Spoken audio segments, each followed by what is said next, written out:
Álvaro llevaba años sin poner los pies en el pueblito de Galicia donde creció, pero la grave enfermedad que sufría su padre le obligó a desplazarse a la zona rural donde creció para darle el último adiós.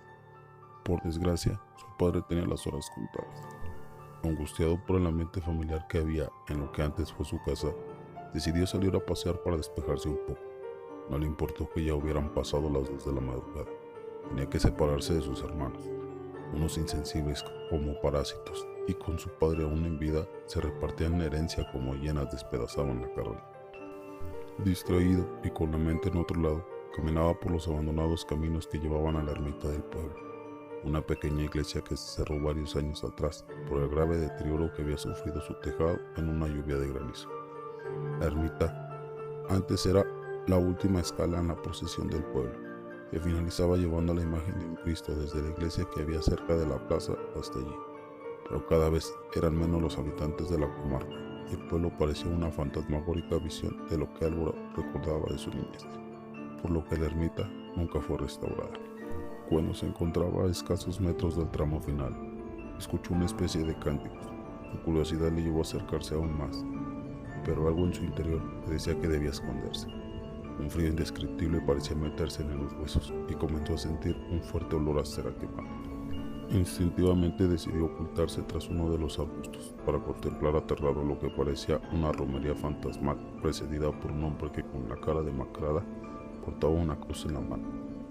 Los demás integrantes eran aún mucho más aterradores, pues claramente podía verse que ya estaban muertos, y sus rostros eran un poco más que unas calaveras que movían sus escalofriantes mandíbulas mientras entonaban un rosario.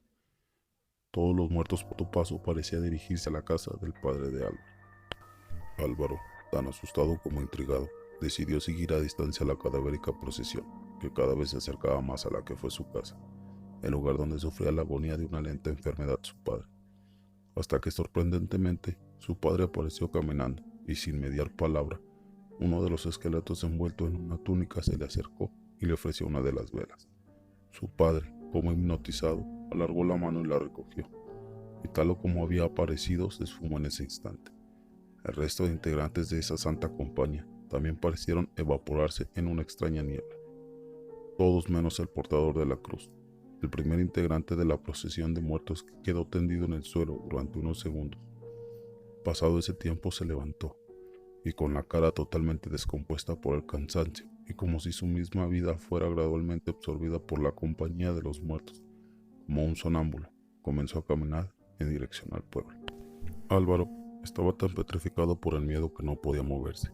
Solo el grito desgarrador de una de sus hermanas le despertó del shock en el que se encontraba.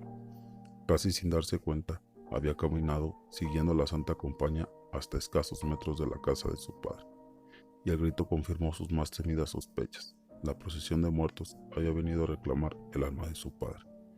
Corrió tan rápido como pudo hasta la habitación donde yacía su padre ya sin vida. Prácticamente toda la familia se encontraba con él en el momento de que su alma abandonó su cuerpo. Álvaro entendió en ese momento que la imagen que vio de su padre no era más que su alma uniéndose a una santa compañía con la que vagaría eternamente, reclamando el alma de otros moribundos.